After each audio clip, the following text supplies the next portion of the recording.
What's going on, you guys? My name is Daniel, and here on this channel, we talk about stock market investing with a focus in the Canadian stock market.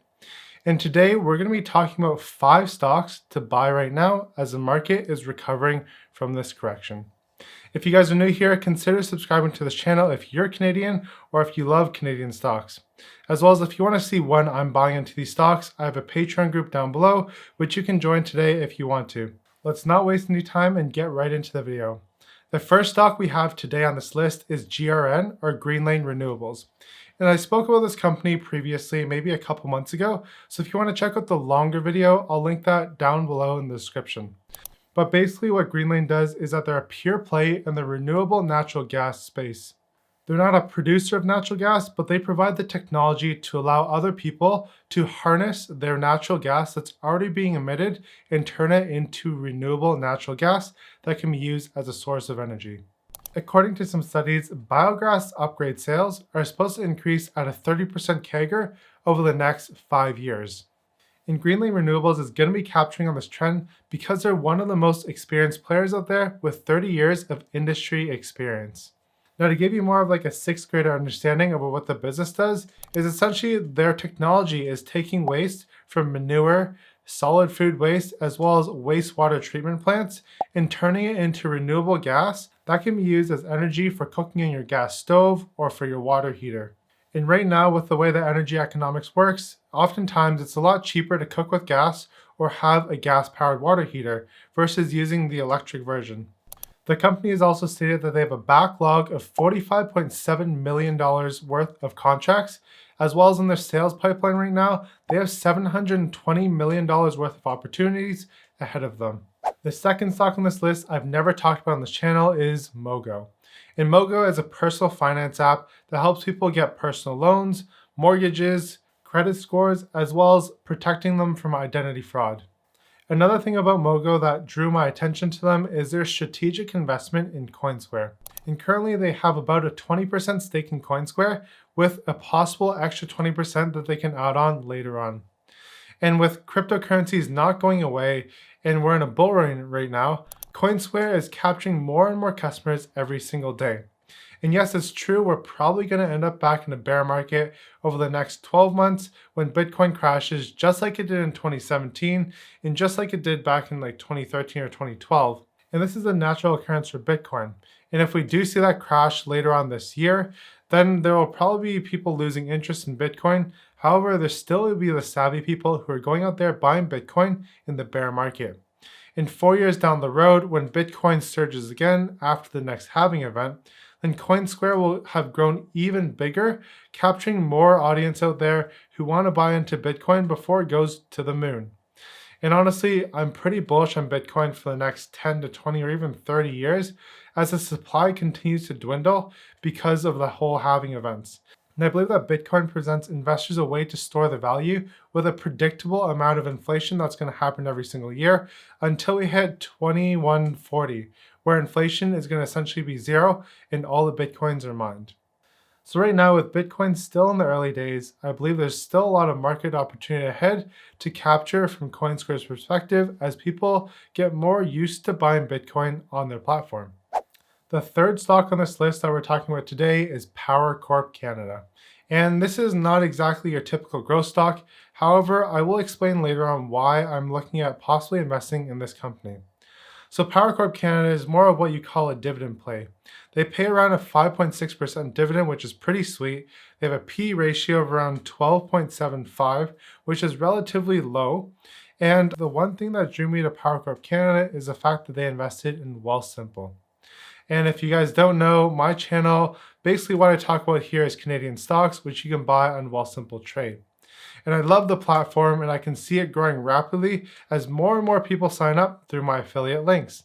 And if you are new to investing and want to sign up today, I have links down below and you get $25 instead of $10 for signing up today, depositing $100 and making your first trade. In Wealthsimple, they're valued around $1.5 billion as of their previous financing round.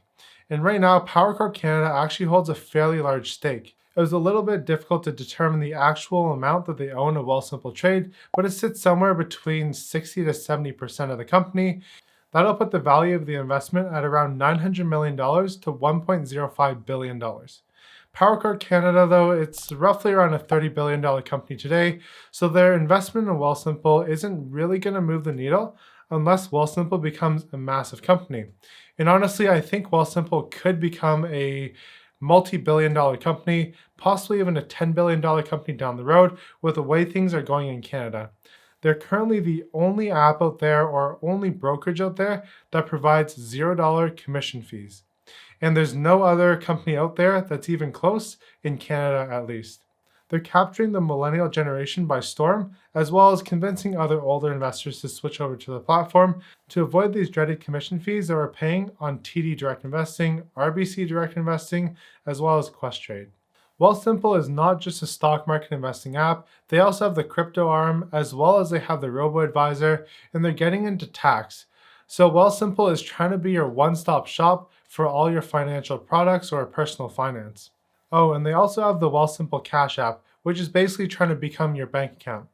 The fourth company on this list is Hut 8, and there's been a lot of demand for me to talk about Hut 8, and here's my thought on Hut 8.